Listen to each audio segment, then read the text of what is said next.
Tuwing walang pasok sa paaralan ay maagang gumigising si Biloy upang alagaan ang kanilang pananim na mga sibuyas. Inaalis niya ang mga damo sa paligid ng mga pananim at nilalagyan rin niya ng abono. Masipag at responsable ang batang si Biloy, lalo na't buntis ang kanilang ina, kung kaya't ayaw niya itong mapagod. Napatigil siya sa pagtatanggal ng mga damo nang mapadaan si Mang Lindo na paika-ikang naglalakad. Batid ni Biloy na inatake na naman ito ng rayuma at patutungo na naman ito sa kanila upang humingi ng gamot sa kanyang ina na si Filomena. Magandang araw po, Mang Lindo. Mukhang nahihirapan na naman po kayo sa paglalakad. Abay, namamaga na naman po ang iyong tuhod. Ako na lamang po ang kukuha ng gamot upang hindi na po kayo mahirapan pa. Dahil sa mabait na bata si Biloy, ay maraming matatanda ang nagmamahal sa kanya. Halos lahat ng bata sa kanilang nayon ay kanyang kaibigan. Ang malalim na Biloy sa kanyang 2 pisngi ang siyang kinagigiliwan ng mga kabaryo.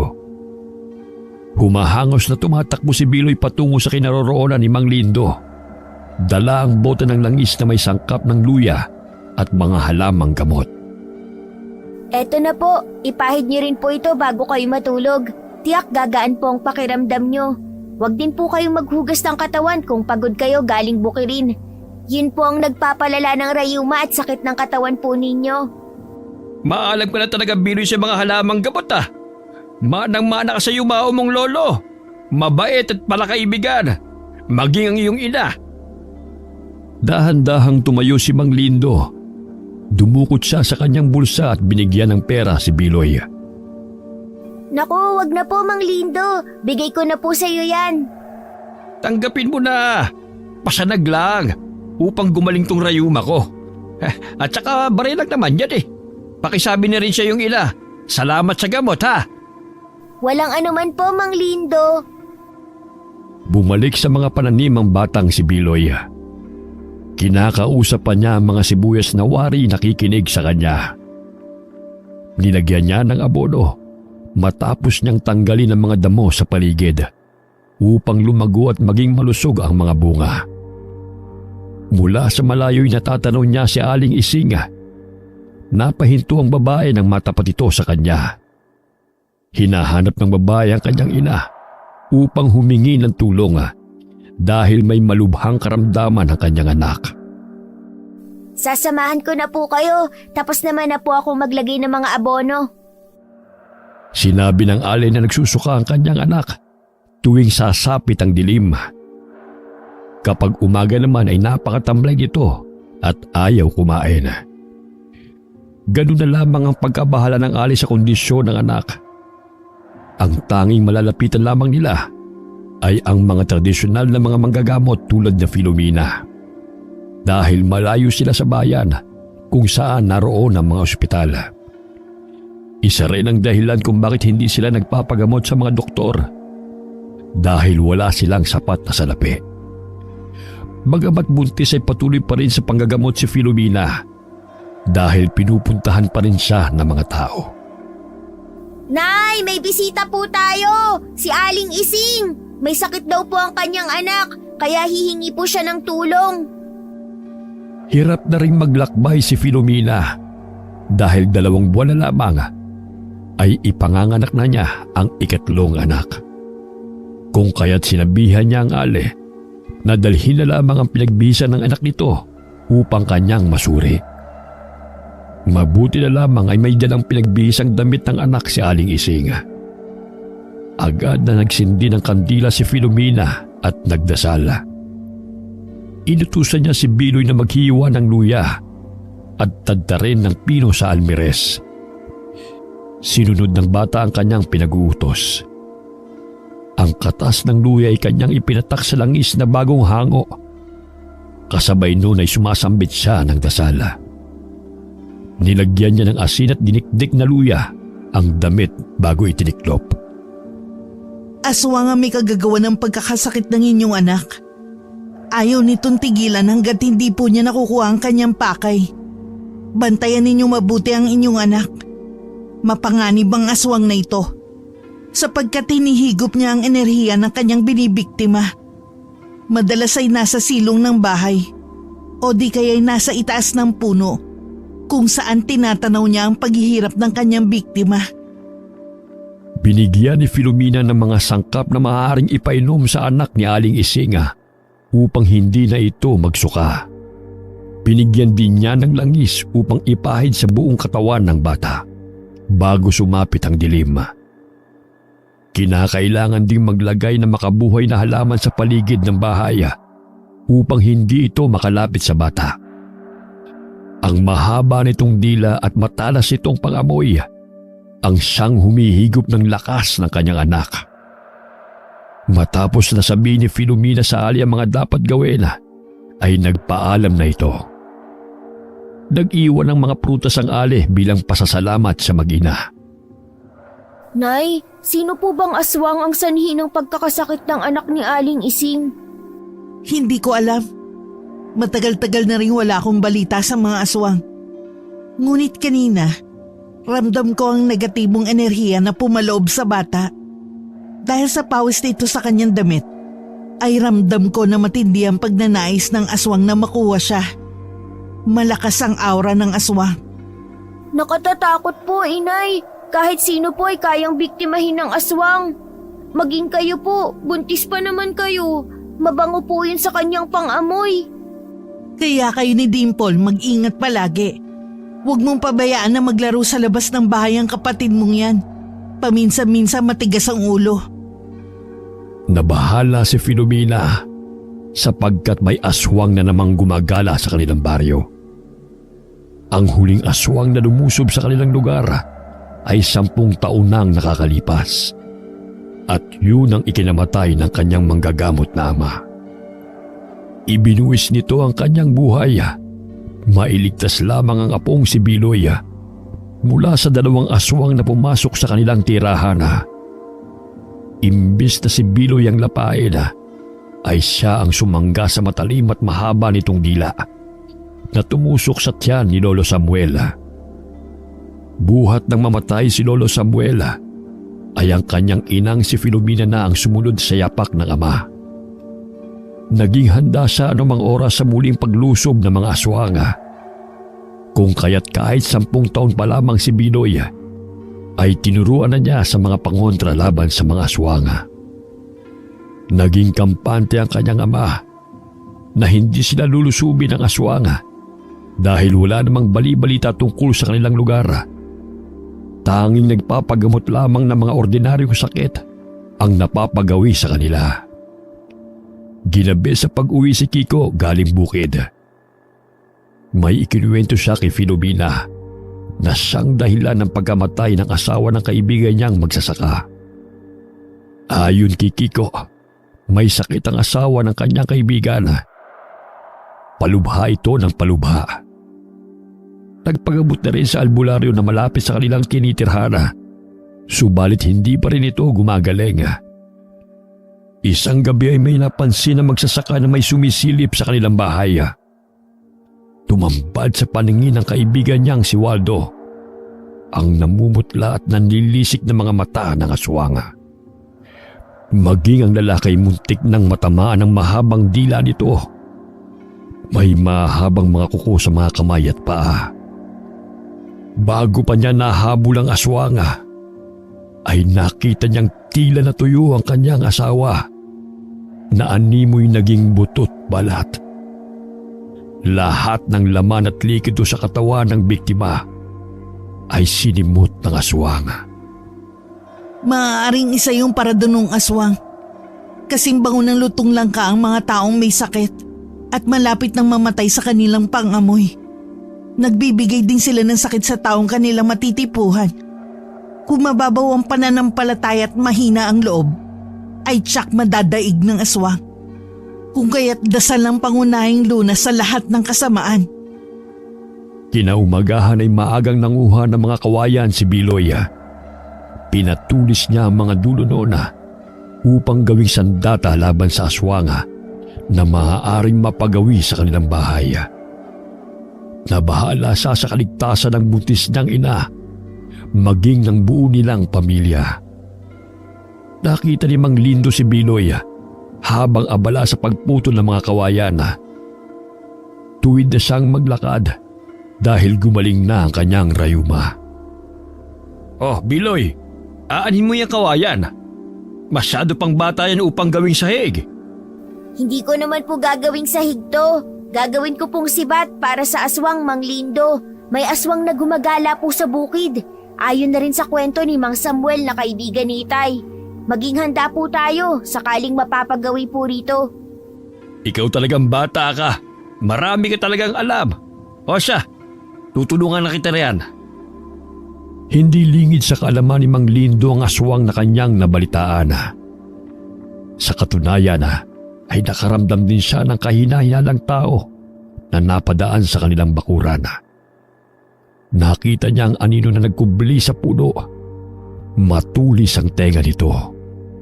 Ngunit bigla itong kumaripas ng takbo nang makita si Mang Lindo na may dalang itak ng lumabas ng bahay. Hindi na sinabi ni Mang Lindo sa batang kaibigan sa gayon ay hindi na madagdagan ang takot nito. Marunong po ba kayong gumawa ng pana? Susubukan ko. Noong kabataan ko, gumagawa kami niya ng kapatid ko. Alam mo namang matanda na ako, anak. Pasmado na. Sumasaya si Mang Lindo sa tuwing nakakausap ang batang si Biloy. Sa katauhan ng bata, ay napupunan nito ang pangungulila niya sa anak. Mag-isang namumuhay si Mang Lindo, buhat ng iwan siya ng kanyang asawa at dinala pa ang kanilang anak patungong Maynila. Hindi na kaya nang mamuhay ng kanyang asawa sa baryo dahil nasanay ito sa marangyang buhay. Ang buong akala niya ay masaya ang kanyang asawa sa simpleng buhay. Ngunit nagbago ang isip nito. Nagising na lamang siya isang araw na lumayas ang kanyang asawa at may sulat pa itong iniwan. Pinuntahan ni Mang Lindo ang asawa sa Maynila. Ngunit ayon sa naninirahan doon ay ibinenta na ang bahay at wala silang alam kung nasa na ang unang may-ari. Malungkot na bumalik sa baryo si Mang Lindo. Ngunit hinihintay pa rin niya ang pagbabalik ng kanyang mag-ina. Nadaanan ni Biloy ang kanyang kapatid na nakikipaglaro ng taguan. Tinawag niya ito. Ngunit bigla lamang itong sumimangot at tumakbo palayo sa kanya. Sinundan niya ito at pinagalitan. Ikaw ang tigas talaga ng ulo mo. Ilang beses ka nang sinabihan ni Inay na huwag kang maglaro ng taguan. Baka itago ka ng aswang, hindi ka na matatagpuan. Yun pala'y ginawa ka ng ulam. Maaga pa naman. Tsaka dito lang naman kami, hindi naman ako lumalayo. Kahit na, sundin mo na lang ang pinag-uutos ni Inay para hindi tayo mapahamak. O siya, ihahatid ko na kayo sa inyong bahay. Wag na kayong magtalo. Dimple, sundin mo na lamang ang sinabi sa iyo ng kuya mo. Mangiyak-ngiyak na sumunod si Dimple sa kapatid kasama si Mang Lindo. Inilagay ni Biloy ang mga patulis na kawayan sa kanilang kusina. Ang iba ay sa ilalim ng papag na kanilang tinutulugan. Sa gayon ay madali na lamang kunin kung sakaling lusubin sila ng aswang. Ilang sandali pa'y inutusan ni Filomena si Biloy na mag-ani ng mga sibuyas upang kanilang mailako. Gustong sumama ni Dimple, ngunit ayaw siyang isama ni Biloy. Dahil alam nito maglalaro lamang ang kapatid at hindi naman siya tutulungan. Dumito ka na lang sa bahay, samahan mo na si Nanay. Ang daming tutupiin na damit. Ikaw na ang gumawa niyan upang hindi mapagod si Inay. Napapangiti na lamang si Mang Lindo sapagkat sa murang isipan ay tila matanda na kung umasta ang batang si Biloy. Sinamahan na lamang niya ito sa taniman upang makauwi na ang bata bago dumilim. Dahil sa pag-aalaga ni Biloy sa kanilang mga pananim ay malulusog ang mga ito. Maging ang mga sili ay dumami ang bunga. Ang lulusog ng bulbo ng mga sibuyas, maging ang mga dahon Alagang-alaga mo mga pananim. Opo, lagi ko nga silang kinakausap upang lumaki silang malulusog. Kaya iyan na po ang resulta. Hindi po nila ako binigo, Mang Lindo. Ikaw talagang bata ka. O siya, anihin na natin to. Maraming naani sina Biloy at Mang Lindo. Ang kanyang amang si Kiko ay abala sa pag-aabono sa palayana, kung kaya't si Biloy ang naatasan sa mga sibuyas at iba pang mga pananim sa tuwing nagtatrabaho siya sa sakahan. Eto po, para sa'yo, Mang Lindo, para hindi ka na po bibili ng sibuyas. Naku, huwag na! Ibenta mo na lamang yan. Ang dami po nito. Napagod ka rin naman po sa pagtulong sa akin. Isa pa, pasasalamat ko rin po yan sa ginawa niyo pong pana. Hindi na nakatanggi ang Ginoo dahil sa pangungulit ni Biloy sa kanya. Agad niya itong hinatid at umuwi na rin sa kanyang bahay. Hinugasan ni Biloy ang mga naaning sibuyas. Napansin niya ang isang piraso na tumigas na animoy naging bato. Itatapo na sana niya yun. Ngunit naalala niya ang mga batong ginagamit ng kanyang ina sa panggagamot. Kung kaya't agad niyang pinuntahan ang ina. Nay, tingnan niyo po ito. Maaari po ba itong mutya upang panlaban sa mga aswang? Aba, mutya ng sibuyas. Napakaswerte mo at nahanap mo to. Alam mo bang maraming taglay ang bertud na to? Pangontra to sa aswang. Ililiwas ka sa sakit at marami ka pang matutuklasan. Paano po, Nay? Ako po ang nakakita nito. Maaari bang akin na lamang ito? Huwag ka magmadali. Kinakailangan basbasan pa yan upang lumakas ang bisa at malinisan ng mga mabubuting gabay. Dahil sa pananabik ay agad na pinatakan ng dinasalang langis at binalot ni Biloy ng pulang tela ang mutya ng sibuyas. Ininagay niya sa altara kung saan naroon ang mga gamit ng ina. Hindi nakawala sa kanyang paningin ang libro, katabi ng mga bato. Hindi niya yun pinapakailaman hanggat hindi siya pinahihintulutan ng ina. Sapagkat sinabi ng kanyang ina ay mapapasa kanya rin yun sa tamang panahon. Hindi na makapaghintay si Biloy na sumapit ang araw ng Biyernes. Hindi siya makatulog dahil sa pananabik na maibigay sa kanya ng inang mutya matapos sa babasbasan. Ano ba, kuya? Ang likot-likot mo. Antok na ako. Ilang sandali pa'y napabalikwas siya ng bangon nang marinig ang mga kaluskos sa labas ng kanilang bahay. Mahimbing ang tulog ng kanyang ama dahil sa pagod sa sakahan. Nahaaninaw niya na pabalik-balik ang tao na nasa labas ng kanilang bahay. Wari yumuyuko pa ang balikat nito habang ang paningin naman nito ay nakatuon sa kanilang bintana. Pakiramdam niya na isang aswang yun dahil sa iba ang hubog ng katawan nito. Bukod pa roon, wala namang nagpapagamot sa ganong oras. Inihanda na niya ang kanyang sarili sakaling sumugod ang aswang. Ngunit tumakbo ito palayo nang may mapadaang mga magsasaka sa kanilang bakuran. Binantayan niya ang pagbabalik ng nilalang na kanyang pinaghihinalaan.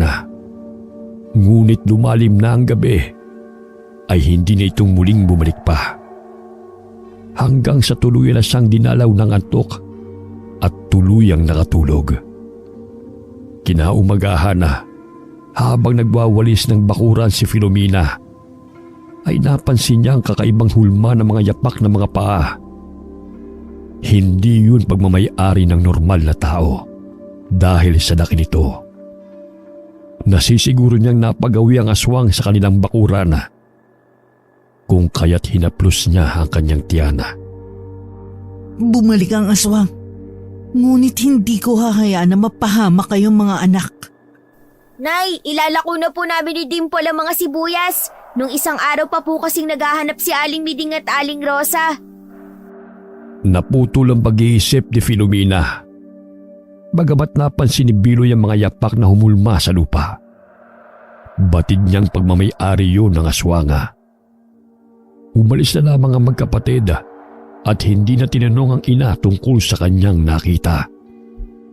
Dimple, Huwag kang umalis ng bahay nang hindi nagpapaalam. Alam mo bang may aswang na napapagawi dito sa baryo? Kaya sundin mo ang lahat ng sinasabi sa'yo.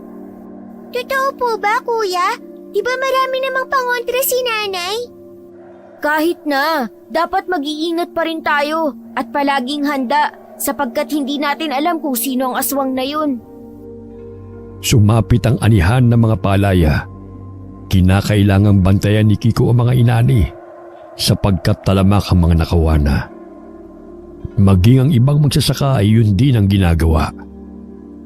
Mahimbing na natutulog sila Dimple at Biloy. Nagising ang kanilang ina dahil sa malakas na kalabog na nagmumula sa kanilang bubungan. Tumindig ang mga balahibo sa kanyang katawan. Napansin niya na umaapaw ang langis sa mga bote. Batid niyang naroon lamang ang aswang sa paligid. Agad niyang kinuha ang buntot pagi sa kanilang dingding. Pinuluputan niya ito ng makabuhay na halaman. Sa gayon ay doble mararamdamang sakit ng aswang sakaling may hampas yun sa kanyang balat.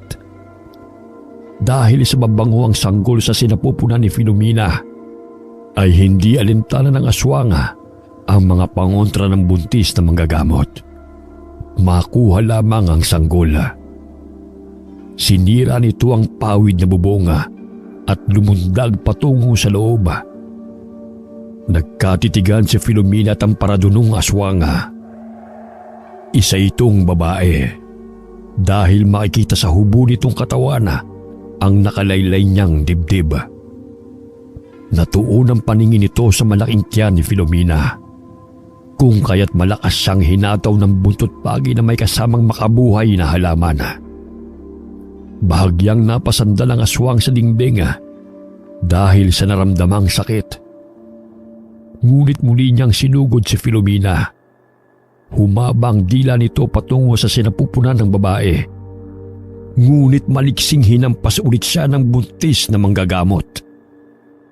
Hindi mo makukuha at masasaktan ng aking mga anak. Magkamatayan muna tayo!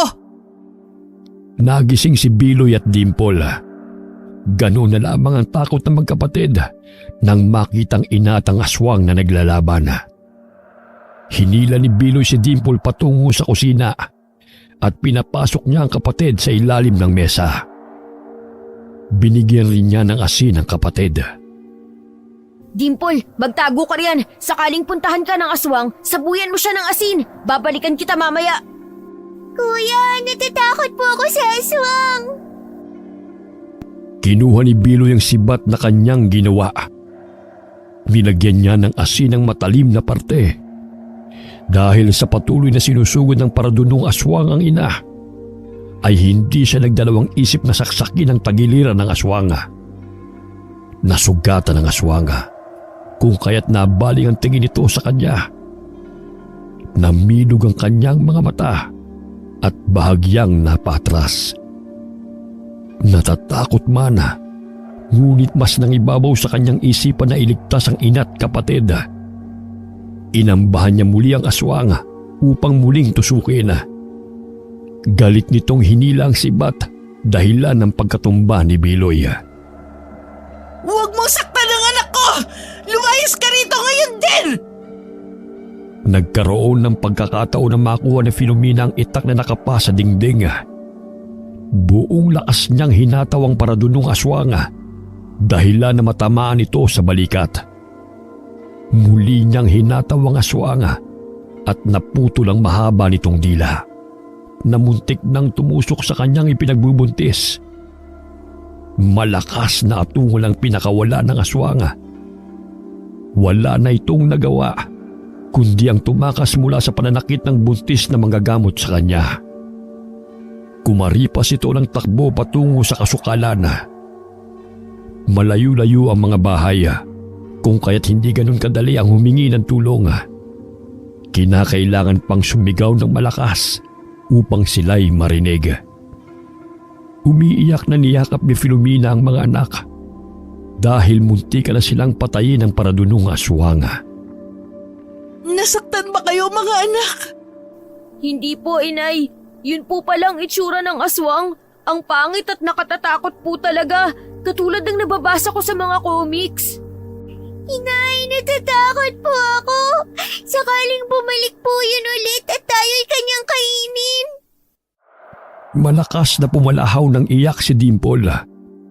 Gayon na lamang ang pagpapatahan ng kanyang ina. Kinaumagahan ay nabalitaan ng mga kabaryo nangyaring pagsugod ng aswang sa bahay ni na Filomena. Agad ring umuwi si Kiko upang kamustahin ang kalagayan ng kanyang pamilya. Konting galos lang naman, Kiko. Huwag kang mag-alala. May matapang kang anak na kaya kaming ipagtanggol.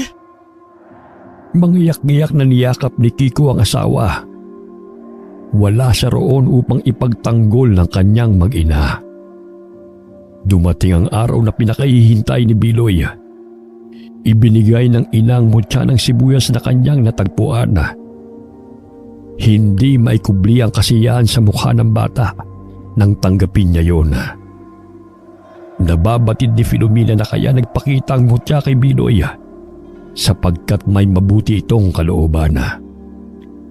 Kailangan din yun ng anak upang protektahan ang sarili, lalo na't malakas ang aswang na kanyang nakalaban. Nakayanan nitong tiisin ang mga pangontrang inilagay sa palibot ng kanilang bahay. Pansamantalang natigil sa pag-aani si Kiko sa sakahada hanggat hindi pa nanganganak ang asawa. Sa takot na bumalik ang aswang, ipinaubaya na lamang niya ang trabaho sa kanyang mga kaibigan. Sumapit ang araw na iniluwal ni Filomena ang isang malusog na sanggol na lalaki.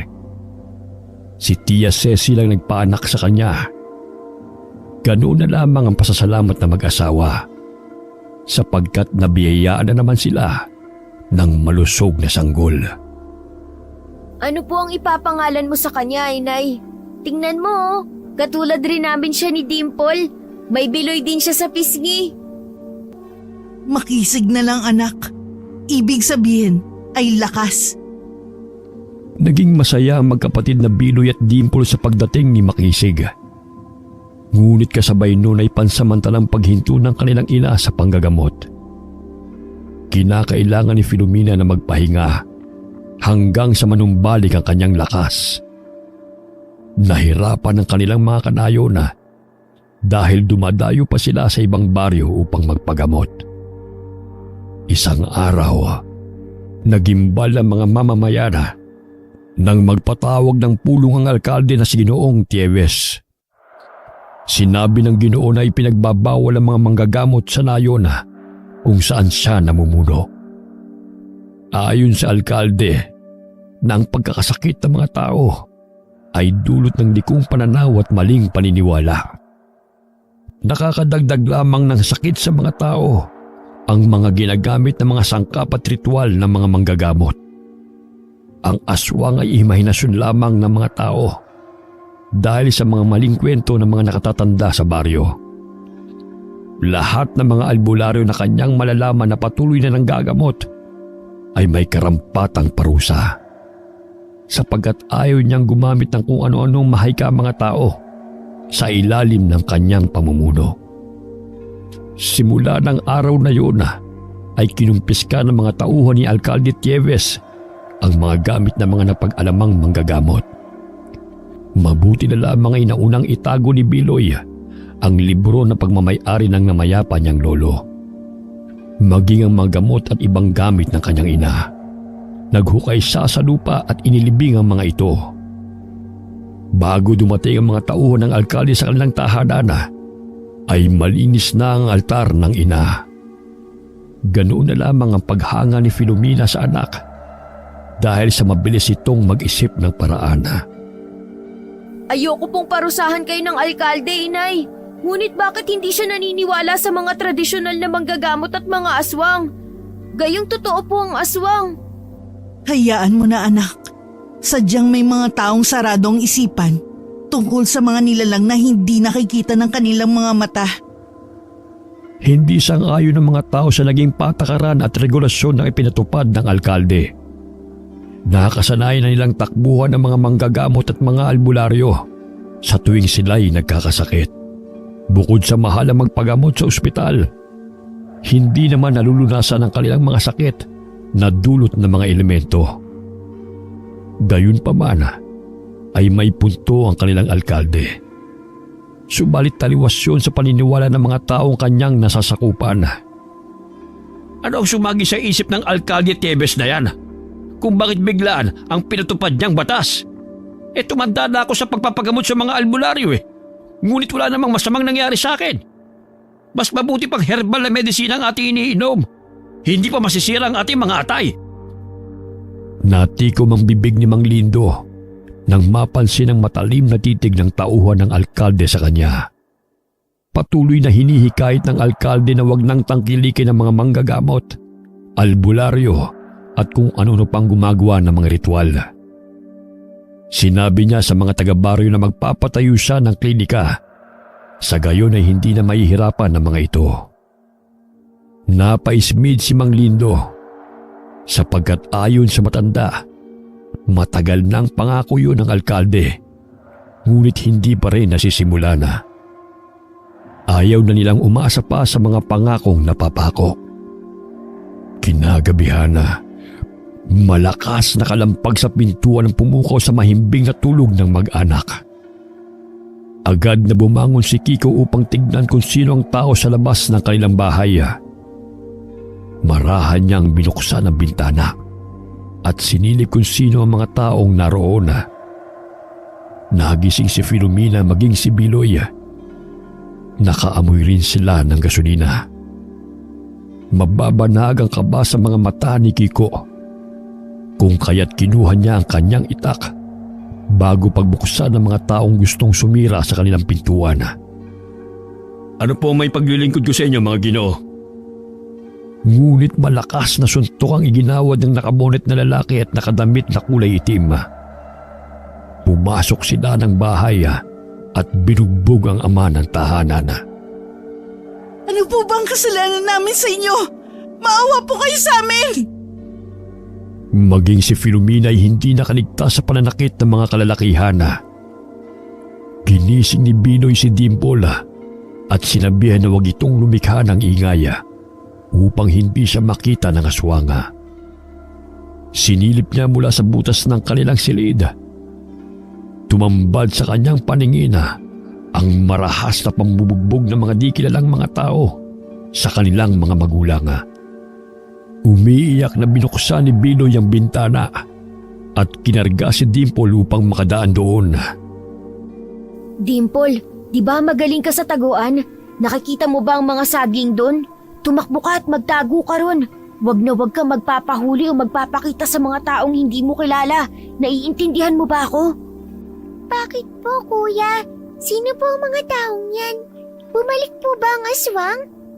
Masasamang tao sila. Isipin mo na lamang, mga taya sila. Pakiusap, sundin mo na ang sinabi ko. Dali-daling tumakbo si Dimple patungo sa mga sagingan. Umiiyak siyang nagkubli roon habang hinihintay ang kapatid at mga magulang. Ilang sandali ay pumasok ang lalaki sa silid ni Biloy. Subalit malakas niyang pinana ito, kung kaya't natamaan ito sa mata. Napaatras ang lalaki habang sapon ito ang dumurugong mata. Dahil dito'y nagkaroon siya ng pagkakataon na makuha sa duyan si Makisig. Kitang-kita ni Biloy kung paano saksakin ng lalaki ang kanyang ama. Anak! Iligtas mo ang iyong mga kapatid! Nasaksak na rin si Filomena. Subalit hinihila niya ang paa ng lalaki na lumalapit kay Biloy. Ilang sandali pa'y biglang lumiyab ang bahay at lumabas sa mga kalalakihan. Gusto pang iligtas ni Biloy ang mga magulang, subalit hindi na niya kayang kargahin ang mga ito. Nakaramdam siya ng init dahil nagkalat na ang apoy, sapagkat gawa lamang sa mga magaan na materyales sa kanilang bahay. Nakita niya ang galon na naglalaman ng kanilang inumin. Ibinuhos niya ang tubig sa kumot at yun ang ibinalot niya kay Makisig bago buhusan ng tubig ang sarili. Dali-dali siyang dumaan sa bintana na nooy natutupok rin ng apoy. Tumakbo siya patungo sa kinaroroonan ni Dimple na hindi napapansin ng mga kalalakyang pumatay sa kanyang mga magulang. Naaanino niya mula sa malayo na 3 lalaki ang lumusob sa kanila.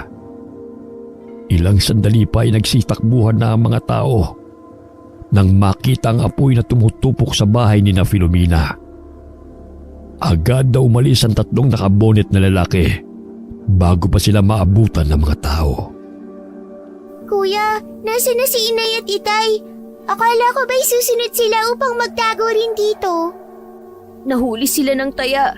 Huwag kang mag-alala. Ginawa nila ang magpahuli upang mailigtas tayo. Natatakot po ako, baka makita nila tayo. Umiiyak na niyakap ni Biloy ang kapatid habang si Makisig ay mahimbing pa ring natutulog.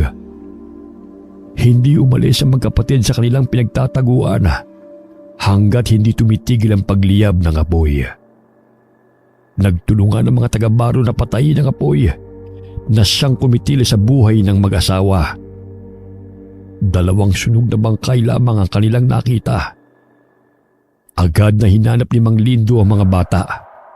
Batid niyang nasa paligid lamang ang mga ito. Ilang sandali ay may narinig siyang mga hikbi. Nagpalinga-linga siya sa paligid upang hanapin ang pinagmumulan ng iyak. Binoy! Dimple! Ako ito! Si Mang Lindo! Mahinang sambit ng Ginoo. Ilang sandali ay may narinig siyang mga kaluskos. Tumayo ang 2 bata at marahang lumapit sa kanya. Gayon na lamang ang awa niya sa magkapatid nang tumambad sa kanyang paningin. Napaluha si Mang Lindo dahil hindi niya lubos maisip na mangyayari ito kina Biloy na isang modelong pamilya. Mang Lindo, tulungan niyo po kami. Pinatay ng mga taong hindi namin kilala si Inay at Itay. Maging kami po ay gusto nilang patayin. Kinarga ng Ginoo si Makisig at inakay ang 2 sa tinitirhan niyang dampa. Hinayaan na lamang niya ang mga tao na mag-asikaso sa bangkay ni na Filomena at Kiko. Batid niyang naroon lamang sa paligid ng mga salarin. Ginamot ni Mang Lindo ang mga sugat ni Biloy. Napaso din ang kaliwa niyang braso dahil sa pagsangga sa umaapoy na kahoy na muntik nang bumagsak kay Makisig. Alam mo bang isa kang bayani, Biloy? Itinaya mo ang iyong buhay upang iligtas ang iyong mga kapatid. Ngunit hindi ko po nailigtas si nanay at tatay. Batid ko masaya ang inyong mga magulang sapagkat pinalaki ka nilang may mabuting kalooban at mapagmahal na kapatid kina Dimple at Makisig. Huwag kayong mag-alala. Ang bahay na ito ay aking pahingahan. Walang sino man ang napapagawi rito. Kaya dito na muna kayo. Hanggat hindi pa natin nauhuli kung sinong may gawa ng pagkamatay ng inyong mga magulang. Si Mang Lindo ang tumayong ama ng 3 bata. Inalagaan niya ang magkakapatid hanggang sa gumaling ang mga sugat ni Biloy. Ginawan muli ni Mang Lindo si Biloy ng pana. Sa pamamagitan doon ay gusto niyang manumbalik ang kasiyahan nito. Naalala ni Biloy na balikan ang mga gamit ng ina na kanyang ibinaon di kalayuan sa kanilang bahay. Maging ang mutya ng sibuyas na kanyang pagmamayari ay naroon. Nagpaalam siya sa matanda. Ngunit nag-alala ito sa kanyang kaligtasan. Naku anak, maaari kang mapahamak sa gagawin mong yan. Huwag po kayong mag-alala. May naisip po akong paraan.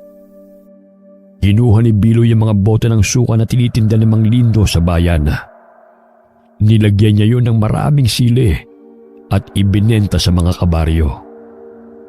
Maraming mga tauhan ng alkalde na gumagala upang masiguro na walang mga kapuslit na albularyo sa kanilang lugar.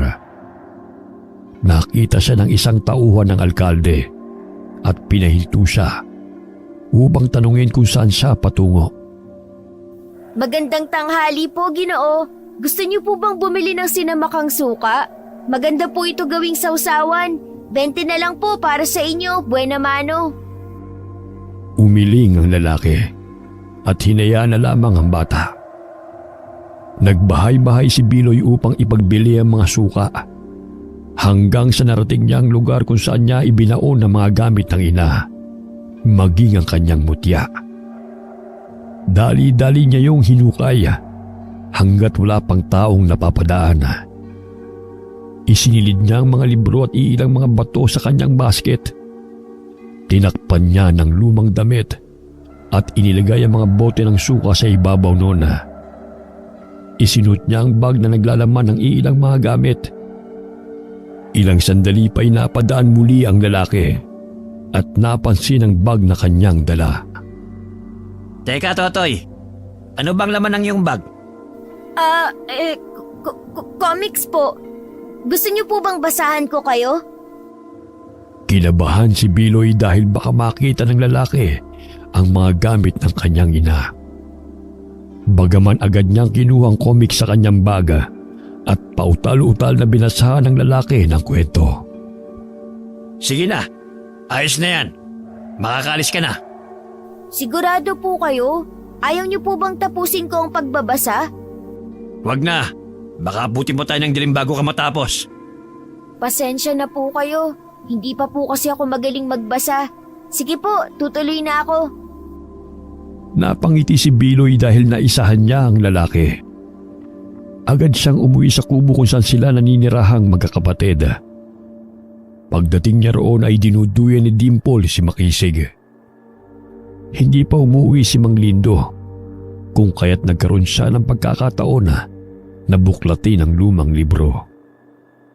Binasa niya ang unang pahina, ngunit hindi niya maintindihan ang mga nakasulat dahil sa Latin na salita.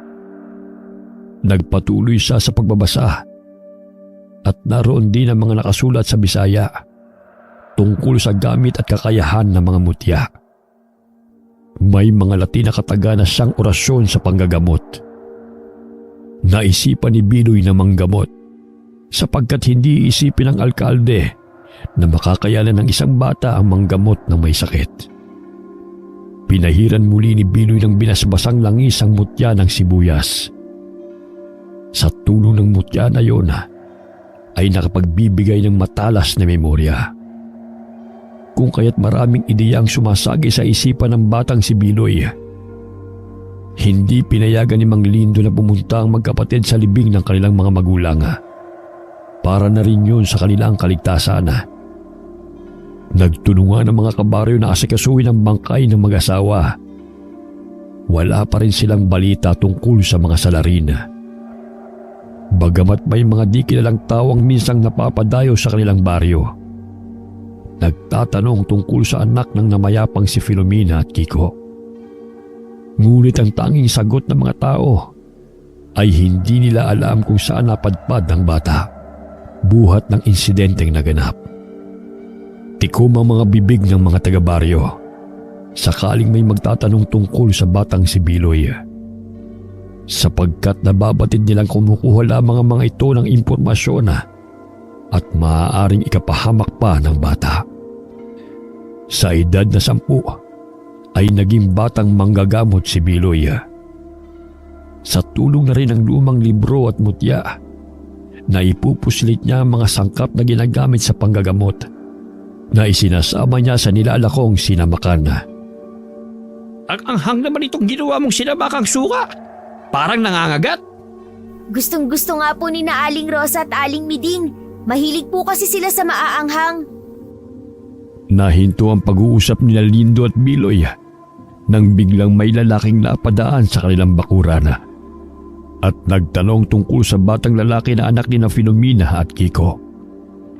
Bahagyang napasulya pa ito kay Biloy. Magandang araw po. Hindi ko rin po alam kung saan na ang batang yon. Ito pong bata na kasama ko ay aking apo.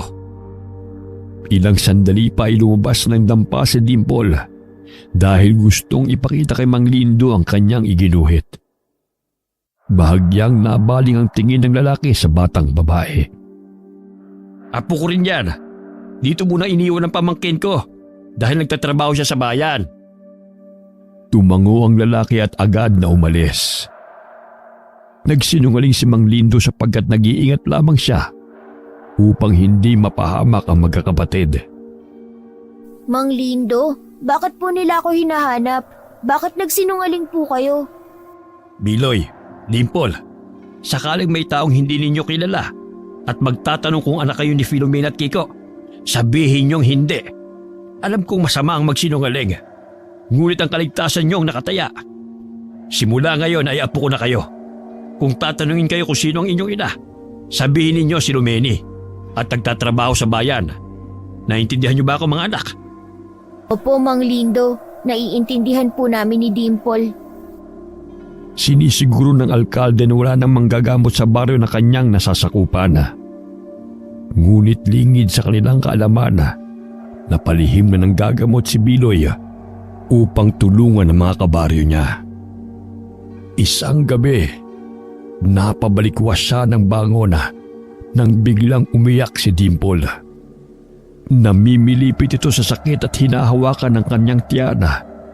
Butil-butil ang pawis ng kapatid, kung kaya't batid niyang masama ang pakiramdam nito. Ninagyan niya ng langis ang tiyan ni Dimple, ngunit hindi pa rin napapawi ang sakit. Pinainom din ni Mang Lindo ng maligamgam na tubig ang bata, subalit patuloy pa rin ito sa pag-iyak. Ilang sandali pa hinugasan ni Biloy ng mabuti ang mutya ng sibuyas at iniligay yun sa maligamgam na tubig at sinambit ang mga kataga. Divinum bendition dum dus del mundo salvame. Axam el arom alpha omega dus dum unum. Matapos sambitin ang mga katagang iyon ay binabad muna niya ang mutya sa tubig ng ilang minuto. Ilang sandali pa'y ipinainom niya ang tubig sa kapatid. Unti-unting guminhawa ang pakiramdam ni Dimple at tumigil sa pag-iyak. Namangha si Biloy sa bisa ng mutya at sa mga orasyon na kanyang nabasa. Hindi siya makapaniwala na nakayanan niya ang magpagaling ng karamdaman sa tulong ng mutya ng sibuyas. Tama si Inay. Marami pa akong matutuklasan na kakayahan ng mutyang ito. Naway makatulong ito sa mga tao. Gayong wala na silang malalapitan na manggagamot. Mahinang bulong ni Biloy at agad na tinago ang mga gamit at tumabi sa pagtulog sa kanyang mga kapatid. Sa tuwing aalisin ng Mang Lindo at Biloy sa kubong kanilang tinitirhan ay iniiwan nila sina Dimple at Makisig kay Aling Miding. Sapagkat madalas siyang sumasama kay Mang Lindo sa Bukirina at minsan sa bayan. Muling nagimbal ang mga taga-baryo nang mabalitaan na muling bumalik ang aswanga. Nagkasakit si Mang Ruminga. Kitang-kita ng ginang ang aswang na naroroon sa kanilang silong. Nakanganga pa ito kung saan banda nakahiga ang kanyang asawa. Nabahala si Aling Rosa sapagkat kasabay noon ay nahirapang huminga si Mang Ruminga. Aligagang kinuha ni Aling Rosa ang asin at isinaboy yun sa silong ng kanilang bahay. Lumabas ang paradunong aswang at kumaripas ng takbo patungong kasukalan. Ilang sandali ay muling nanumbalik ang ulirat ni Mang Ruminga. Agad siyang pinainom ng tubig ng asawa upang mahimasmasana. Kasabay ng pagbabalik ng paradunong aswanga ay ang nakawana. Ang nakababahala pa ay ang pagkakaroon ng malubhang karamdaman ng ninanakawang mga negosyante. Ay, ano ba nangyayari sa baryong ito? Marami nagkakasakit. Sumabay pa ang mga magnanakaw. Ay nako, simula nang umupo ang alkalde Tiebes niyan sa posisyon, wala nang nangyaring maganda rito sa baryo. Puro na lamang salita. Wala namang ginawa. Tatay Lindo, kumalma lang po kayo. Makakasama po yan sa inyo. Paano naman ako kakalma, anak? Ang pagpapayaman lamang ang kanyang ginagawa. Wala namang ginawa upang buksain ang mga nangyayaring krimen at kasamaan dito sa baryo. Ang mga tao rito ay pahirap ng pahirap. Sumama si Biloy kay Mang Lindo patungo sa bahay ni Mang Iking nang mabalitaan ang kalagayan nito. Si Mang Iking ay siyang bumibili ng mga inaaning palay ng mga magsasaka. Mabait ang Ginoo. at madalas ay nagpapautang pa sa panahong nangangailangan ng mga ito. Ganun na lamang ang pagtataka ng mga magsasaka kung sino ang pumasok sa kanyang bahay upang siya'y nakawana. Ayon sa Ginoo ay wala man lamang bakas ng salarina. Ngunit lahat ng pera sa loob ng kanyang sisidlana ay sinimot nito. Tinubuan din ng maraming pantal sa katawan si Mang Iking. Nagpakonsulta na siya sa doktora. Marami na rin siyang gamot na iniinom. Ngunit bumabalik pa rin ang pamamantal niya, dahilan na hindi siya makatulog. Napasulyap si Mang Lindo kay Biloy. Batid niyang may alam itong gamot sa ganong uri ng sakit. Biloy, maaari mo bang gawa ng gamot si Iking? Kahit yun na lamang ang may tutulong natin sa kanya. Meron po. Maaari ko po siyang gamutin ngayon. Makakayanan mo ba, anak? Gayong tila malubhan ang kanyang kalagayan. Huwag po kayong mag-alala. Natatandaan ko pa po ang mga paraan sa panggagamot ni nanay. Kinuha ni Biloy ang halamang akapulko at sambong sa kanyang baga. Dinikdik niya yon at piniga ang katas. Mula sa bintana ay napansin niya na may tanim na aloe vera sa labas ng bahay ni Mang Iking. Kung kaya't kumuha siya ng ilang piraso at nilagyan ng katas na mga halamang gamot. Hinalo niya yun hanggang sa lumapot at ipinahid sa mga namamantal at nagsusugat-sugat na bahagi ng katawan ni Mang Iking. Sa tulong ng aloe vera ay lumamig ang pakiramdam ng Ginoo. Nagsindi ng kandila si Biloy. Kasabay nun ay umusal siya ng dasal habang ipinatak yun sa palangga ng may tubig. Humulma ang natunaw na kandila na animoy isang hayop. Kinuha niya ang comics sa kanyang bag at binuklat ang pahina nona. Hindi siya nagkakamali na ang hugis na ipinatak na kandila ay kawangis ng sigbin. Alam niyo ba, Tatay Lindo, na ang sigbin ay may kakayahang magbigay ng sakit? Lalo na sa taong kinamumuhian ng kanyang tagapangalaga. Marahil hindi tao ang sumimot ng pera ni Mang Iking, kundi ang elementong ito at nagbigay ng karamdaman sa kanya. Hindi makapaniwala si Mang Lindo sa sinabi ni Biloy. Maging si Mang Iking ay namangha sa kanyang kakayahan. Napakahusay mong bata. Hindi ko sukat akalain sa edad mong yan kasing galing mo na ang mga matatandang manggagamot. Maraming salamat sa iyo, iho. Maraming salamat po, Mang Iking. Ngunit ang kakayahan kong ito ay binigay ng may kapal. Sa kanya po tayo magpasalamat. Pinayuhan ni Biloy ang Ginoo na araw-araw niyang lagyan ng mga sugat ng ginawa niyang gamot upang tuluyan ng maghilom. Hindi naging balakid ang pagiging bata ni Biloy upang maging isang magaling na manggagamot. Mula pa noon ay kinahiligan na ni Biloy ang pagbabasa ng mga comics. Kung kaya't kahit papano ay nakatutulong iyon sa kanya upang alamin kung ano pa ang iba't ibang mga elemento bukod sa aswanga. Maraming inilagay na pangontra si Biloy sa palibot ng kanilang tinitirhana upang hindi makalapit ang aswanga. Lalo na sa tuwing sasapit ang dilim. Sa tulong ng mutya ng sibuyas ay nagbibigay ito ng proteksyon sa kanila sa pamamagitan ng hindi makayanang pangangati ng aswanga. Mahigit 10 beses ang epekto nito kaysa sa makabuhay na halaman. Binabad niya ang mutya sa tubig na may maraming asin. Ang mga paraan na kanyang ginagawa ay sumasagi lamang sa kanyang isipan, ngunit epektibo. Tila may bumubulong sa kanya kung ano ang mga dapat niyang gawin. Isang tanghali, hindi inaasahan ni Biloy ang biglaang pagdating ng alkalde sa baryo. Kaya't dali-dali siyang nagtago sa mga tanim. Nakita niya na hindi mapakali ang alkalde. Kinakamot ang batok nito at nagpalinga-linga sa paligid. Mukhang may hinahanap ito. May kasama itong isang lalaki na may takip ang isang mata. Bago pa may matapos ang pag-uusap ng alkalde sa dalawang magsasaka, nagpaalam na kagad siya at mabilis na umalis. Naghinala si Biloy. Ayon na rin sa ikinikilos ng alkalde. Naalala rin niya ang lalaking kanyang nasugatan sa kaliwang mata ng araw na patayin ng kanyang mga magulang. Lumabas siya mula sa pinagkukublian at agad na umuwi ng kanilang bahay. Kinagabihan na hindi pa rin makatulog si Biloy. Sumasagi pa rin sa kanyang isipan ang mukha ng alkalde at ng lalaking kasama nito. Sa tuwing ipinipikit niya ang kanyang mga mata, ay nakikita niya sa kanyang mga balintatawang nangyari kung paano bawian ng buhay ang kanyang mga magulang. Wari may kung anong bumubulong sa kanya na mapanganib ang alkalde. Napasulyap siya kay Mang Lindo.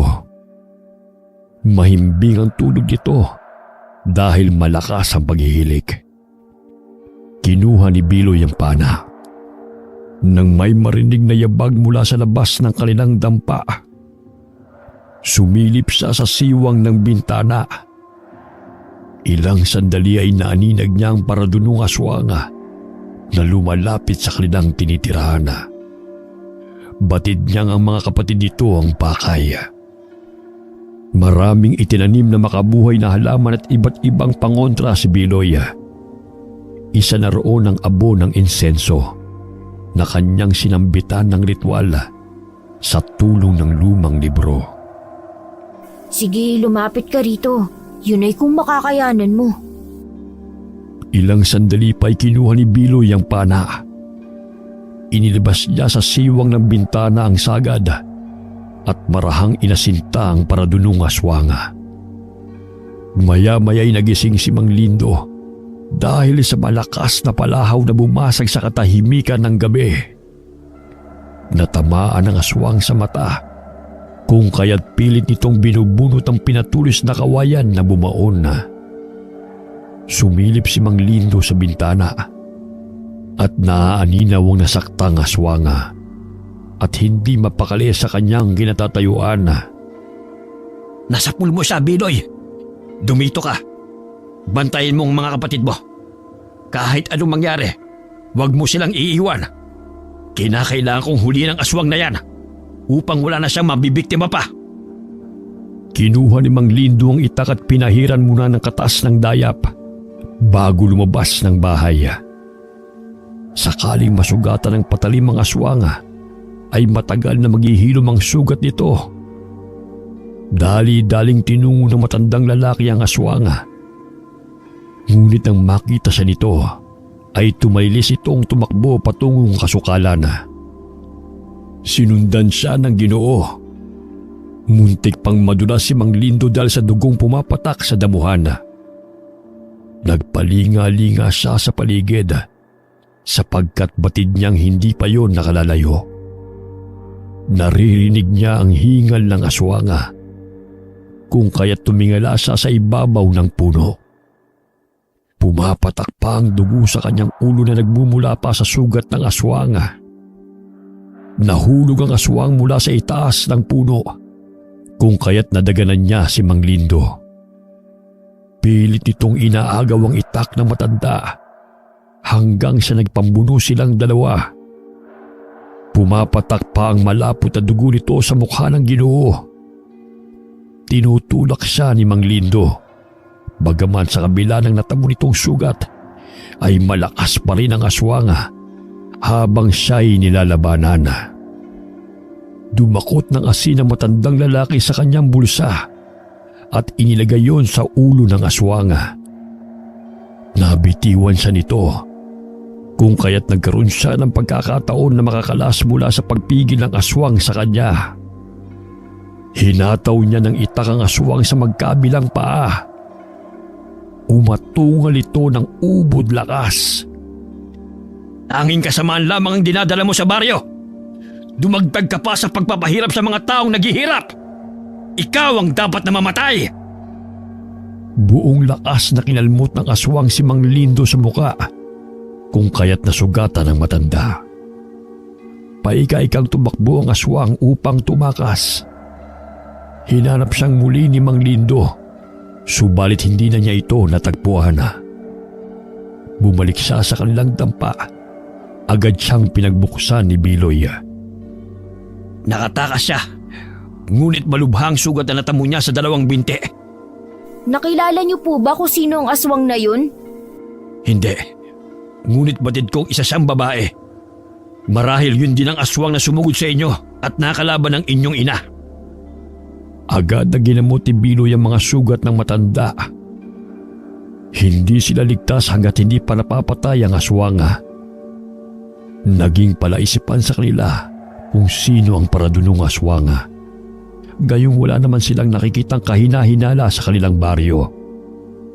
Hindi na lamang ipinagbigay alam ni Mang Lindo sa mga kabaryo ang tungkol sa aswang na kanyang nakalaban. Kinabukasan, lumuwas ng bayan si Mang Lindo kasama si Biloy upang ibigay ang mga galon ng suka sa kanyang mga suking tindero. Nadaanan nila ang mansyon kung saan nakatira ang alkalde. Sumilip sila sa tarangkahan ng mansyon. Naaaninaw niya na may mga taong naroon na. Kabilang naroon ang isang doktor na pumasok sa bahay ng alkalde. Kapag maraming salapi, ay makakayanan na makakuha ng pribadong doktor. Kaya't ganun na lamang ang pagnanais niyang ipagbawal ang mga manggagamot sa baryo, sapagkat hindi niya naranasan na maghirap.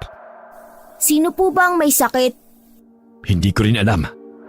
Naaaninaw ko lang na ang kapamilya ng alkalde ay bumisita sa kanilang bahay at may kasamang doktor. Ilang hakbang pa lamang na lumalakad palayo sa tarangkahan sina Mang Lindo at Biloy ay bigla na lamang silang nakarinig ng iyak. Sumilip muli sa tarangkahan ng mansyon si Mang Lindo.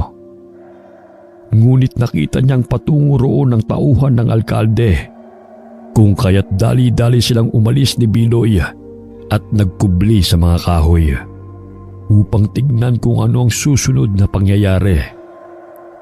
Mahigit 30 minuto ang nakalilipas. Ngunit nag-aabang pa rin sina Mang Lindo at Biloy sa labas ng mansyon. Pakiramdam nila'y may hindi kanais-nais na nangyayari. Ilang sandali pa ay may dumating na ambulansya. Agad na bumukas ang tarangkahan at iniluwal nito ang isang pasyente na kaanak ng alkalde. Tatay Lindo, ano po ba ang aparato na nakalagay sa bibig at ilong ng pasyente? Bakit pinipiga ng doktor ang bandang dibdib nito? Ambubag yun, upang bigyan ng hangin ang sino mang nahihirapang huminga. Sa pagkakaalam ko, CPR ang tawag sa ginagawa ng doktor upang manumbalik ang tibok ng puso ng pasyente. Hindi ko alam kung anong ibig sabihin ng CPR . Parang cardo o cardio, basta CPR ganun. Dahil sa talas ng paningin ni Biloy, ay nasipat niya na ang kaliwang mata ng babaeng pasyente na ipinasok sa ambulansya ay may bendahe. Ilang sandali pa ay marami na ang mga taong nakikiusyoso kung sino ang kapamilya ng alkalde na nasa kritikal na kondisyon. Tatay Lindo, may bendahe po ang kaliwang mata ng matandang babae. Hindi ko po mawari kung bakit kinukutuban po ako. Ano bang naiisip mo? Marahil siya ang aswang. Bahagyang napasulyap si Mang Lindo sa batang kasama. Hindi niya may pagkakaila na maaaring tama si Biloy. Matindi rin ang kanyang hinala na may lihim na itinatago ang alkalde. Kung bakit ayaw niya sa mga manggagamot at mga pangontrang inilalagay ng mga tao sa kani-kanilang tahanan. Umalis silang dalawa sa lugar na yon bago pa sila makita ng mga tauhan ng alkalde. Ilang araw ang lumipas. Umugong ang balita tungkol sa pagkamatay ng ina ni Alkalde Tieves. Ngunit walang nakakaalam kung ano ang sanhi noon. Hindi rin pinahintulutan ng publiko na dumalo sa lamay. Tanging kapamilya lamang at malalapit na kaibigan ang dumalo sa lamay. Hanggang sumapit ang libing. Maraming tinatagong pamilya ng alkalde na yan. Pera ang pinaiiral upang manatili sa posisyon. Simulat sa pool, hindi talaga ako humahanga sa taong yan. Katulad ng kasabihan, walang lihim na hindi nabubunyag. Isang kasambahay ng alkalde ang anak ng pinsa ni Aling Rosa. Ayon sa pamangkin nito na si Elena, maging sila ay pinagbawalan na makalapit sa kabaong ng ginang. Kahit nung nabubuhay pa ito, ay tanging iniiwan lamang ng mga kasambahay ang pagkain sa labas ng pintuan ng kwarto nito. Minsan lamang nila itong nakikitang lumalabas ng mansyon. May katandaan na rin kasi. Tuwing gabi lamang nila ito nakikitang lumalabas ng kwarto. Nakakasindak ang itsura. Naanimoy mga ngaing kung makatingin. Ngunit sinasabi ng mga anak nito na hayaan na lamang ang kanilang ina dahil wala na ito sa tamang katinuan, buhat ng yumao ang kanilang ama. Ngunit iba ang pakiramdam ni Elena. Dahil nang magkasalubong sila minsan ng senyora, ay napansin niya na baliktad ang replika niya sa mga balintataw nito. Napangisi pa ang matanda sa kanya. Ngunit bigla niya itong tinalikuran upang tunguhin ang kanilang silid. Unti-unting luminaw ang hinala ni Mang Lindo na ang aswang na kanyang nakalaban ay ang ina ng alkalde. Ayon na rin sa ikinuwento ni Aling Rosa sa kanya, ang dahilan ng pagkamatay ng senyora ay nang puntahan siya ng taong sanhi ng kanyang mga sugat. Yun ang kumitil sa kanyang buhay. Ayon sa mga matatanda, kung nasugatan ng aswang sanhi ng laban, sakaling puntahan ng taong kanyang nakalaban ang bahay nito, ay tiyak ang kanyang kamatayan. Walang malinaw na paliwanag, bagamat yun ang kanilang pinaniniwalaan at nagkakatotoo. Nagpatayo si Alcalde Tieves ng bodega sa baryo, imbis na klinika na kanyang ipinangako. Nadagdagan ang inis ng mga tao sa kanya, ngunit ang tanging sinasabi niya ay mas makikinabang ang mga tao sa kanyang gagawin. Makapagbibigay daw ito ng maraming trabaho sa mga taong kanyang nasasakupan. Ang magandang plano na sinasabi ng alkalde ay nagdulot ng pangamba sa mga tao. Hindi pinahihintulutan ng alkalde na makapasok ang ibang mga negosyante sa baryo. Siya ang bumibili ng mga produkto ng mga magsasaka sa mababang presyo. Wala nang magawa ang mga magsasaka dahil pahirapan at mahal ang mag-arkila ng truck na siyang naghahakot ng kanilang mga palay. Kung kaya't pumapayag na lamang sila sa kondisyon ni Alcalde Tieves. Naging ganit at nasilo sa kapangyarihan ng Tieves na yan. Ginigipit niya ang mga magsasaka na halos naghihirap na. Hindi ko akalain na ganyan ang totoong ugali niya, sapagat isa ako sa tumulong sa kanya upang manalo siya sa ating baryo. Mabuti ang pakikitungo niya sa amin noon. Yung pala'y nagbabalat kayo lamang siya. Binulag niya kayo sa kanyang matatamis na salita. Ngunit ako, hindi ako naniniwala sa kanya noong paman. Hapon habang pauwi ng bahay si Biloy, napansin niya ang nag-uumpukang tao sa daan. Dali-dali siyang tumakbo upang tignan kung ano nangyayari. Laking gulat niya nang tumambad sa kanyang paningin ang dilat ng mga mata na walang buhay na si Mang Lindo. May hiwa ito sa leeg, ngunit walang sino man ang nakakaalam sa pagkamatay nito. Tatay Lindo! Sinong pumatay sa kanya? Pagtangis ng batang si Biloy, niyakap niya ang walang buhay na bangkay ng Ginoo. Pilit siyang hinihiwalay ni Mang Iking sa matandang lalaki. Ngunit nagpupumigla siya upang yakapin ang kawawang matanda. Biloy, nariyan na mga pulis. Iimbestigahan nila kung sino may kagagawa sa pagkamatay ni Lindo. Mga wala silang awa. Lahat na lang ng mga mahal ko sa buhay ay kanilang pinapatay.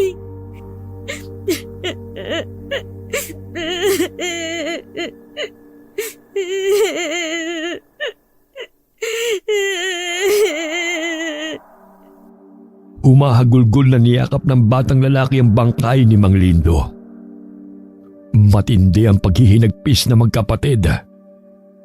Wala pang 1 taon nang pumanaw ang kanilang mga magulang ay siya namang karumal-dumal na sinapit ni Mang Lindo. Nagluksa ang magkapatid, pati na rin ang mga kabaryo.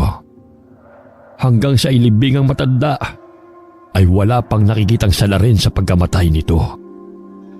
Samantala, naging mahigpit ang alkalde sa mga taga-baryo. Karamihan sa mga negosyo ay siya ang nagmamayari.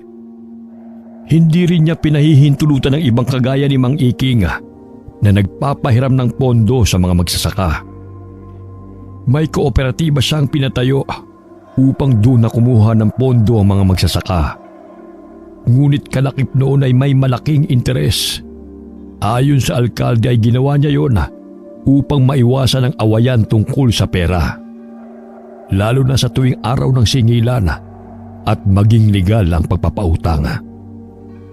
Maging si Mang Iking ay hindi sang-ayon sa paraang yun. Hinikayat ng alkalde na sakaling may mga negosyante magpapahiram ng pondo sa mga magsasaka ay kinakailangang sumali sa kanyang kooperatiba upang makapagbigay ng tamang buwis. Nagsimulang magtrabaho ang mga taga-baryo sa bodega ni alkalde. Doon ibinabagsak ang mga palay at mga bigas. Napagpasyahan ni Biloy na magbenta ng kakanin at ulam malapit sa bodega. Nakilala niya si Tolits na nagtatrabaho roon. Napag-alaman ni Biloy na mababa lamang ang sahod na ibinibigay sa kanila, bagamat higit na 8 oras ang kanilang trabaho at gabi na kung umuwi. Ang ibang taga-baryo na may kakayahang mag-arkila ng truck upang maiangkat ang kanilang mga produkto sa bayan ay madalas na nasisiraan ng sasakyan. Batid nilang hindi aksidente ang lahat ng iyon, kundi sinasadya. Oras ng tanghalian, dinalhan ni Biloy ang mga magsasaka ng ulam na binebenta ni Aling Miding. Siya na lamang ang naglalako dahil binabantayan ng ginang ang kanyang mga kapatid. Pumasok siya sa bodega nang tawagin siya ni Tolits. Batid niyang gutom na ang mga trabahador dahil mahigit 12:00 na ng tanghali at hindi pa sila nakakakain. Inilibot niya ang kanyang paningin at namangha siya sa laki ng bodega. Halos mapuno yun ng sako-sakong mga palay at bigas. Nanatili siya sa bodega at nag-ikot-ikot habang abala sa pagkain ng mga trabahador. Nakaagaw ng pansin sa kanyang paningin ang maliit na silid. Bahagya siyang napasulyap sa mga taong kumakain. Ngunit nag-uusap pa rin ang mga ito. Tinungo niya ang maliit na silid. Marahan niyang binuksan yun at nakita niya ang isang banga. Bahagya siyang napaatras nang makita na may sumilip na elemento mula sa loob noon. Lalapitan na sana ni Biloy, ngunit bigla siyang tinawag ni Tolits at sinabihan siyang ipinagbabawal ng may-ari na pumasok sa silid na yun. Tumango siya at bumalik sa kinaroroonan ng mga trabahador. Nang matanggap ang bayad ay agad siyang lumabas ng bodega. Naging usap-usapan ang pagkawala ng salapi ni Ginoong Elmer. Kakabenta lamang niya ng mga palay. Naging suspect niya sa pagnanakaw ang kanyang mga tauhan. Ngunit iginiit ng mga ito na wala silang kinuha. Ang paghihinagpis ng mga negosyanteng ninanakawan ay salungat sa nangyayari sa negosyo ng alkalde. Mas dumami ang kita nito at hindi siya namumroblema sa pera. Minanmanan ni Biloy ang bodega sapagkat may nararamdaman siyang itinatago ang alkalde sa banga. Ramdam din niya ang bigat ng aura sa tuwing nariyan ng alkalde sa paligid. Sumasagi sa kanyang isipan na ang alkalde ay isang aswang. Sumapit ang gabi. Lihim na minamanmanan ni Biloy ang bodega. Gusto niyang pasukin yun upang alamin kung ano ang hiwaga ng banga na kanyang nakita sa loob ng silid. Nagkaroon siya ng pagkakataong makapasok nang makitang paparating ang isang truck na naglalaman ng mga palay. Binuhat ng mga trabahador ang mga palay papasok sa bodega. Habang abala ang mga kalalakihan ay dahan-dahan siyang pumasok roon. Nagtago siya sa mga sakong palay at bigas at agad na tinungo ang silid bago pa may sara ang bodega. Muli siyang nagkubli sa mga sako nang makita ang alkalde at ang isang tauhan nito na nagbibilang ng mga salapi. Nakita niyang may karga-kargang hayop si Alkalde Tieves. Sigbin? Hindi ako pwedeng magkamali. Yun ang itsura ng Sigbin na kawangis ng nasa comics. Napatampal siya sa kanyang bibig at dahan-dahang lumakad upang lumabas ng bodega. Ngunit napatigil siya sa paglalakad nang marinig na ipinag-utos ng alkalde na isara ang bodega at magpapaiwan ng mga ito. Wala nang nagawa si Biloy kundi ang manatili roon at hintayin ng umaga upang makalabas. Napasandal siya sa sakong bigas habang patuloy na ikinukubli ang sarili upang hindi mahalata ng dalawang tao ang kanyang presensya. Naririnig niya ang usapan ng mga ito. Wala akong pakialam sa mga tao. Kahit gumapang man sila sa hirap. Dahil sila ang dahilan ng pagkamatay ng aking mga magulang. Lalo na ng mga manggagamot na yan. Masaya nitong binibilang ang mga salapi nang marinig ni Biloy ang sinabi ng alkalde. Kanyang napagtanto na totoo ang kanilang hinala na isa ring aswang ang alkalde. Ang ina nito ang paradunong aswang na sumugod sa kanilang bahay. Ang pagkamatay ng kanyang mga magulang ay kagagawan ng alkalde. Dahil nasaktan ng kanyang inang si Filomena ang paradunong aswang, kung kaya't gano'n na lamang ang pot niya sa mga manggagamot. Biglang nabahing si Biloy, kaya't narinig siya ng alkalde at ng tauhan nito. Sino ka? Lumabas ka riyan! Sino nagbigay sa'yo ng pahintulot na pumasok dito? Hinanap nila si Biloy, ngunit nahirapan silang makita ang bata. Inutusan ng alkalde ang alaga nitong Sigbin na hanapin ang taong naroon sa bodega. Bagamat hindi yun nakikita ng kanyang tauhan. Namilog ang mga mata ni Biloy nang makita ng harapan ng Sigbin. Bagaman lumalakad ito ng patras. Maihahalin tulad sa wangis ng kambing na walang sungay, ngunit mayroong napakalaking tenga na kayang pumalakpak na tila mga kamay. Meron din itong mahabang buntot na maaaring gamitin bilang latigo at nagbibigay ng nakasusukang amoy. Ang Sigbin ay alaga ng isang aswang. Ang pamilya na nag-aalaga nito ay tinatawag na Sigbinana. Anumang ipinag-uutos ng tagapangalaga sa Sigbina ay kanyang sinusunod at nakapagbibigay rin ito ng karamdaman sa mga tao. Nagnanakaw rin ito upang ang kanyang tagapangalaga ay maging masagana ang pamumuhay. Ang lahat ng hinala ng batang si Biloy ay naging malinaw. Nawawala-wala sa kanyang paningin ang Sigbina, kung kaya't umusal siya ng dasal na kanyang namemorya galing sa lumang libro. Kaya't nakikita niya ang Sigbina saan man ito mapapagawi. Kinuha niya ang plastik na may lamang asina. Isinaboy niya yun sa kinaroroonan ng Sigbina, kung kaya't umatras ito at galit na bumuga ng mabahong hininga.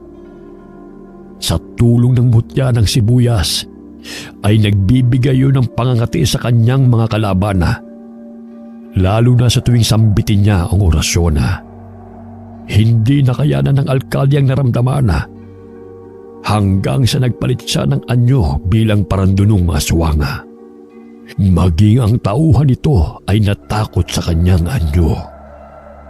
Hanapin mo ang batang yon bago pa niya isiwalat ang buong pagkatao ko. Kung ayaw mong ikaw ang lapain ko. Tarantang hinanap ng lalaki si Biloy, ngunit buong lakas na sinipa ni Biloy ang mga sako ng bigas, kung kaya't nabagsakan ang tauhan ng alkalde. Kinuha ng batang manggagamot ang bote ng suka na punong-puno ng mga siling labuyo. Tinatapunan niya ito kung kaya't uminit ang katawan ng parandunong aswang dahil sa anghang ng suka. Ikaw pala ang dahilan ng pagkamatay ng aking mga magulang! Ang sanhi ng nakawan at paghihirap ng mga tao rito!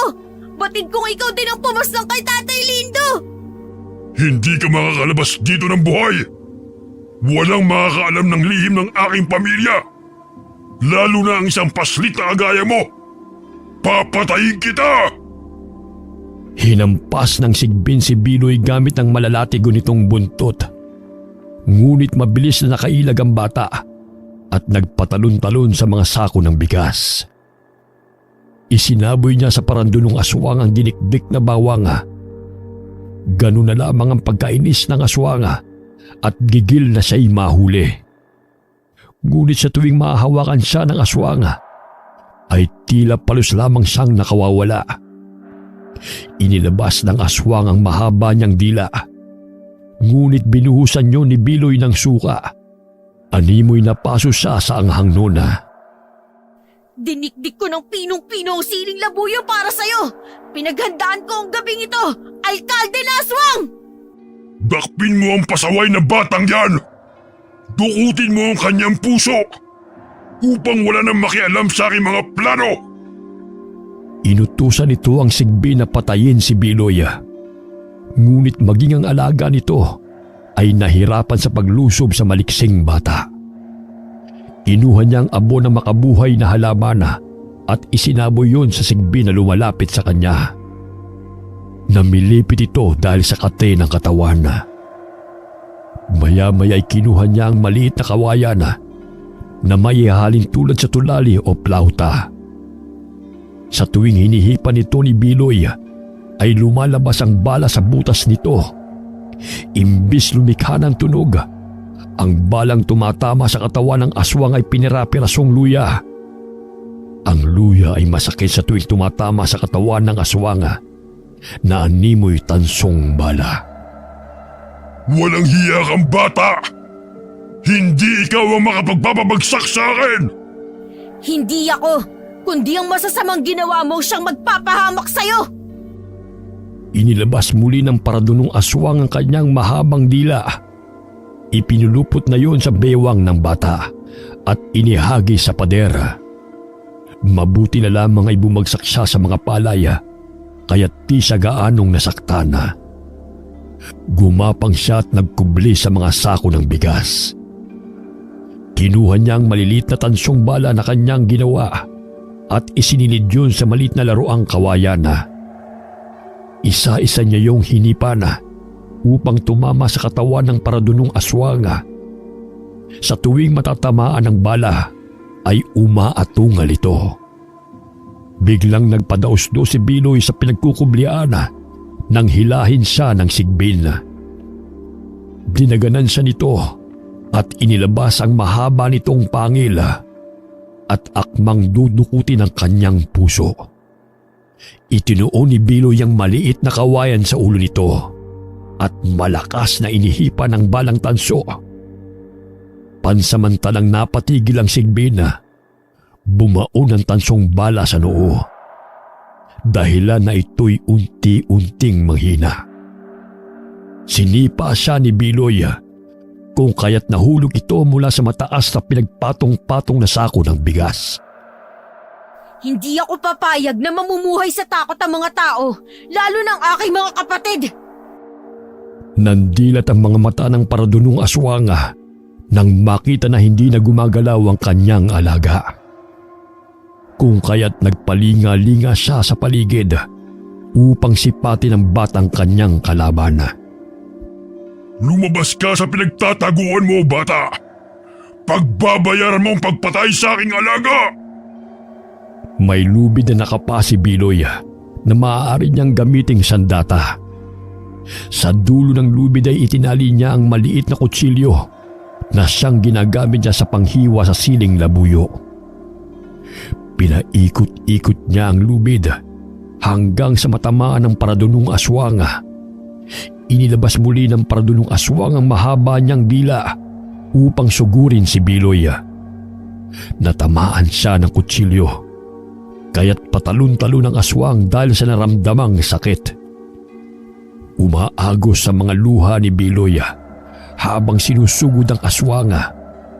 Batid niyang kasama niya ang gabay na siyang tagapangalaga ng mutya, kung kaya't nagagawa niyang makipaglaban sa mga aswang. Mula sa itaas ay tumalon siya upang itarak ang kutsilyo sa paradunong aswang. Dinaganan niya ang aswang na nooy sinasangga ang kanyang patalim. Pinagkaitan mo kami na magkaroon ng masayang pamilya! Makasarili ka! Tinulak siya ng aswang, kung kaya't tumilapon siya sa yerong pintuan.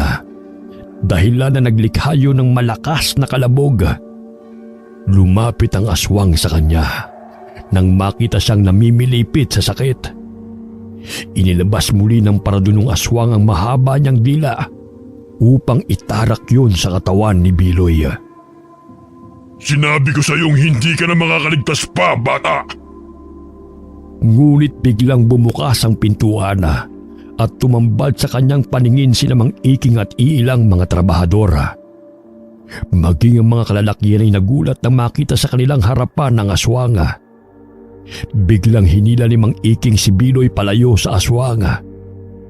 Bahagya siyang napatras dahil sa dami ng tao na maaaring tumugi sa kanya. Inilabas nila ang kanilang mga itak at hinabol ang tumatakas na paradunong aswang. Subalit dahil sa mga sugat na natamo, ay nanghihina na rin siya. Dahilan para tamaan siya ng itak sa binti nang ihagis ng isang magsasaka ang patalim nito. Natumba ang paradunong aswang. Pilit pa siyang tumatayo upang tumakbo. Subalit naabutan siya ng mga trabahador. Huwag niyo akong patayin! Bibigyan ko kayo ng maraming sanapi, alahas at kung ano pa ang gusto ninyo.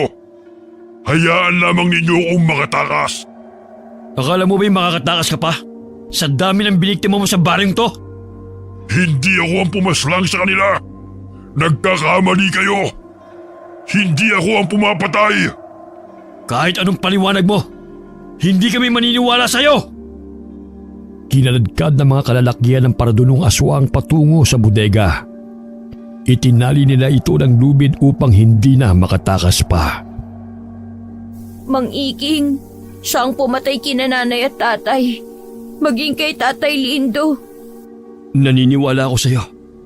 Ngunit, bakit ilusob mo na mag-isa ang aswang na yan? Ano bang pumasok sa isip mo? At bakit hindi ka humingi ng tulong sa amin? Mabuti na lamang nasiraan ang sasakyan namin. Kaya't naglakad kami pa uwi. E paano na lamang kung hindi kami dumating? Sa susunod magsabi ka sa amin, Biloy, para matulungan ka namin. Batid ni Mang Iking na sadyang nananaig ang kuryosidad ng batang si Biloy. Gayong marami lamang itong mga katanungan na walang sagot. Lalo na kung sino ang mga salarin sa pagkamatay ng kanyang mga magulang. Isa na rin yun sa dahilan kung bakit hindi ito nagtitiwala basta-basta sa mga tao. Sumapit ang umaga. Unti-unting nanumbalik ang normal na itsura ng paradunong aswang.